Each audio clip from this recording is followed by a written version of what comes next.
Hello YouTube. Gareth Edwards' new film, The Creator's out. I've seen it. Let's watch the trailer and talk about it. 10 years ago today, the artificial intelligence created to protect us detonated a nuclear warhead in Los Angeles. This is a fight for our very existence. Sergeant Taylor, we are this close to winning the war. But the AI are developing a super weapon. Retrieve it, or they win.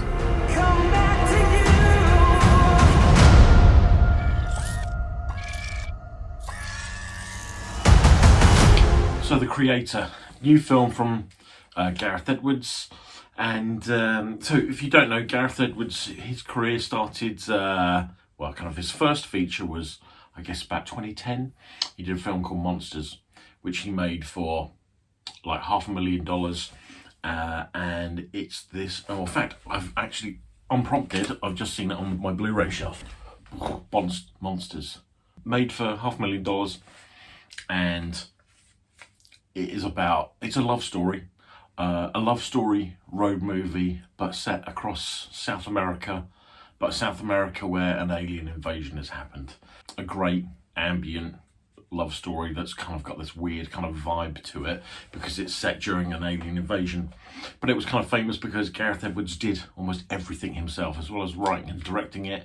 He was the cameraman on it, director of photography, and he also did all the visual effects for himself. And for a film for under $500,000, visual effects in it that he achieved were great. I remember being at Fright Fest when it premiered, and it just been like an electric moment to kind of see this thing. And there was a huge amount of buzz around it. So naturally, he then went on and did the remake of Godzilla, which is very uninspired. And then he did Rogue One of the Star Wars films, which is okay. It's one of the better, more recent Star Wars films. So since that last Star Wars film in 2016, he's kind of been radio silent. And so now we get The Creator from him. And The Creator essentially is a story of, so it's set in the future. Artificial intelligence is like robots have kind of progressed to a kind of huge level where they're kind of like, members of society with us. But an AI triggers a nuclear explosion that wipes out Los Angeles, and that causes this rift between the Western world, who want to ban AI and eradicate it, versus the Eastern world, which embraces AI and wants to push it further. So the story is about John David Washington, and he plays a former Marine for the American Marine or soldier, who is responsible for wiping out the AI. Something happens to him, which I don't really want to give away at the start of the film because it's not really explained that much in the trailers, but something happens to him at the start of the film, and we catch up with him later on, and he has to basically go behind enemy lines into the east to find a new AI super weapon that's been created. And so he has to go and find it and destroy the weapon. And then from the trailer, obviously you'll probably know that weapon turns out to be an AI child. Story-wise, that's all I'm going to tell you. Let's talk about the other reason why I think The Creator is interesting. So Gareth Edwards started out his career, made this kind of, low-budget sci-fi film. He did everything himself on, and is really unique. And then really, from my perspective, from Godzilla and Rogue One, while he's done some interesting stuff in those films, the promise of Monsters has not really been fulfilled. And then so now comes along The Creator, which is an original script by him. And then what's unique about the production of this is that this film was made for $85 million. $85 million sounds like a lot of money. However, it's less than half of probably what your average Marvel film is that comes out now, or in fact probably less than half than the most studio films that come out now. And what is amazing is he's taken $85 million, and this film is huge, both in terms of its scope. It's set in shot in Thailand, as well as kind of been sort of set in other international locations. There are tons of great looking visual effects in it.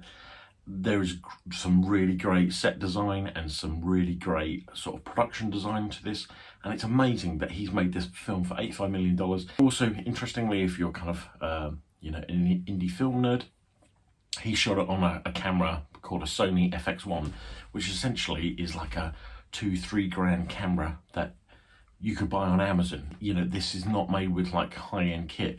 However, I think I've heard Gareth Edwards say is that he's been stripping back his production and getting back to the heart of how he made his first film, Monsters, but then something with a bigger scope. And the creator definitely fulfills that. It is amazing kind of what he's achieved in for a pretty unique production method.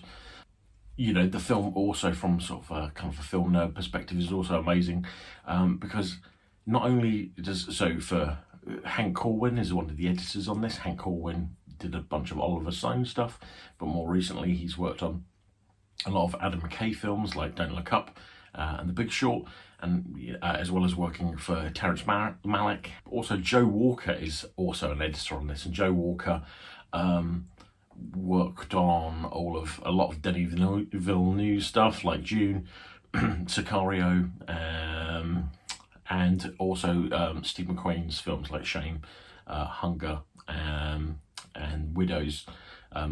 Again, Joe Walker, really great editor. And it's weird sometimes when you have more than one editor on a film, and it happens quite a lot now. It's almost a sign that tons of footage that's been shot and one person can't view it all. So it feels like, it's really interesting that you have these two kind of legendary editors working on this film. There is a third editor, and I can't remember what his name is off the top of my head, but yeah, kind of really interesting in terms of that's kind of a fairly unique thing about the sort of the production of the film. Things around the film, around the production design, it's really unique. So you can tell there's a kind of a real anime influence in terms of a lot of the tech looks. It's got that kind of it's very sleek, but it's not like iPhone sleek. It's with these kind of strange ergonomic kind of shapes that look like they shouldn't work, but they do. That's great. There's also a comic called The Descenders, which is again about kind of a robot child, and it seems like there's been a huge influence on this in terms of the way that the AI robots look in this. So I think Gareth Edwards is someone who kind of assimilates and takes a lot of references from elsewhere. There's a scene like in the beginning where it's like a dropship scene of like a military colonel kind of explaining the brief as all these soldiers have been kind of shipped out to sort of their drop-off point. And again, something we feel like I've seen a lot in Predator and Aliens and things like that. So he's someone who kind of very much kind of collects and absorbs all these things, but it doesn't feel too derivative, and that's maybe because there are so many of them. You can see how various references have played on this, that it becomes such a detailed patchwork and mosaic of all these different things that it kind of feels like it's its own thing. This John David Washington is pretty good. I think John David Washington I quite like as a leading man because he doesn't seem too much like a tryhard, but at the same time I don't think he's naturally charismatic like some of the best kind of leading men, kind of action heroes are. But he's pretty good in this, and I liked him. Alison Janney is in this. Alison Janney, you might recognise from, she played Tonya Harding's mum in I, Tonya. I'm totally blanking on another thing that I've seen her in, but you'll recognise her. She's great in this. She plays kind of like almost the baddie military colonel, and that's quite unique casting. And again, that kind of gives the film a different flavour that's quite interesting. What didn't I like about it? I think ultimately I like this. Will it be in my top 10 of the year? Probably not, but it's certainly something I want to rewatch. So I think there is a big thing to say. I like this. However, if this were 20 years ago when we had quite a lot of original kind of fairly large budget sci-fi stuff out there, I don't think this film, we would notice it as much. However, because we're so kind of starved for original big budget sci-fi, I think this stands out, and that's why it's interesting. So I think I've got to keep that in mind. He's made this in a really unique way. He's made it for not very much money, relatively, for other big budget sci-fi films. Because of that, I think I was hoping for a bit more of a return to Monsters, where it was a film that very much felt like it was made from a very particular perspective. And by that I mean kind of had a feeling where it was a little bit more kind of unusual and a little bit more different and unexpected in terms of the way that it's crafted and put together. Knowing that Hank Corwin was one of the editors on this, again, who worked with Terrence Malick, that seemed to be interesting because Gareth Edwards' first film, Monsters, like the way Hank Corwin has cut a lot of his films, particularly the ones with Terrence Malick, they're very dreamy and they drift and they're very ambient, and I was hoping for something a little bit more akin to that in terms of its unusual construction of the way the story unfolds, but it's not. It kind of lacks that a bit. It's certainly more of an inspired film than, say, Godzilla, which is pretty forgettable, but it's not. But the creator's not that radical, and it's kind of, and it's just, I wish that it was pushed a little bit more and was a little bit more interesting. I think other things that I wasn't that keen on. So the film is all about kind of almost this road trip between this kind of John David Washington's character, you know, kind of escorting this child robot, and it's about the relationship between the two of them. And I think that relationship doesn't quite connect and work in terms of the way that I wanted to. It certainly is very emotional towards the end of the film, but in terms of early on, the dynamic between the two of them and kind of through most of the film, that connection between the two of them really sort of seems to build up. However, I think the film has got enough pace and momentum, and it moves on a lot enough, and there's some really exciting set pieces that it kind of, it's not so bad that it doesn't work, but it'd be nice if that relationship between the two of them felt more like the linchpin that this film kind of moved around. I think the other thing I didn't quite like is, so, you know, AI in public consciousness is a huge talking point at the moment, and it's something us at the moment, in terms of where we are, we're slightly kind of worried about it in terms of AI taking away our jobs. And probably when Gareth Edwards wrote this, he probably wasn't intending to write a commentary on AI and how it would fit in with society. And it's quite positive, the portrayal in terms of AI in this are portrayed like us, really. They're like another species on the planet that we kind of exist alongside. And that's really interesting to see that.